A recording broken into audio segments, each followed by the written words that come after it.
రాష్ట్రంలోని ప్రజలందరి ఆనందమే ప్రభుత్వ ధ్యేయంగా కూటమి ప్రభుత్వం పనిచేస్తుందని చిత్తూరు జిల్లా పలంనేరు ఆర్డీఓ భవానీ పేర్కొన్నారు.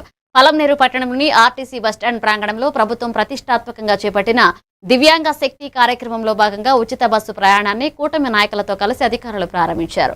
ఈ సందర్భంగా ఆమె మాట్లాడుతూ కూటమి ప్రభుత్వం ప్రజా సంక్షేమం కొరకు ఎన్నో కార్యక్రమాలను చేపడుతుందని, అందులో భాగంగా గతంలో వికలాంగులకు 50% రాయితీతో ఆర్టీసీ బస్సులో ప్రయాణ సౌకర్యం కల్పించిందన్నారు.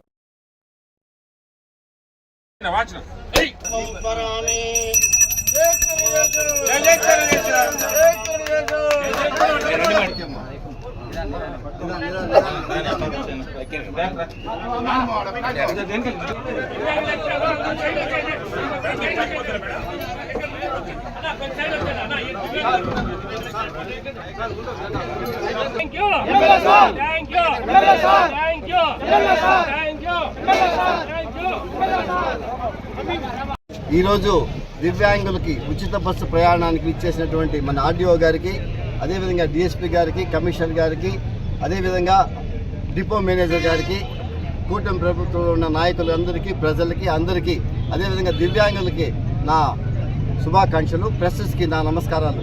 ఎందుకంటే ఈరోజు చంద్రబాబు నాయుడు గారు తన యొక్క వాగ్దానంలో, ఎలక్షన్ ముందు వాగ్దానంలో ఏమంటే ఆడవారికి మాత్రం ఫ్రీగా బస్సు ప్రొవైడ్ చేస్తామని చెప్పారు. దాన్ని ఆయన లాస్ట్ 4 months బ్యాకే దాన్ని ప్రారంభించడం జరిగింది.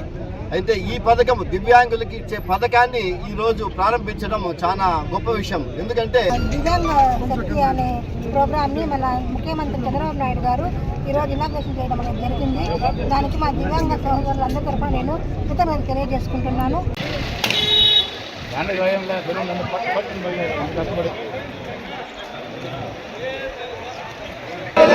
అమరన్న గారి నాయకత్వం, అమరన్న గారి నాయకత్వం.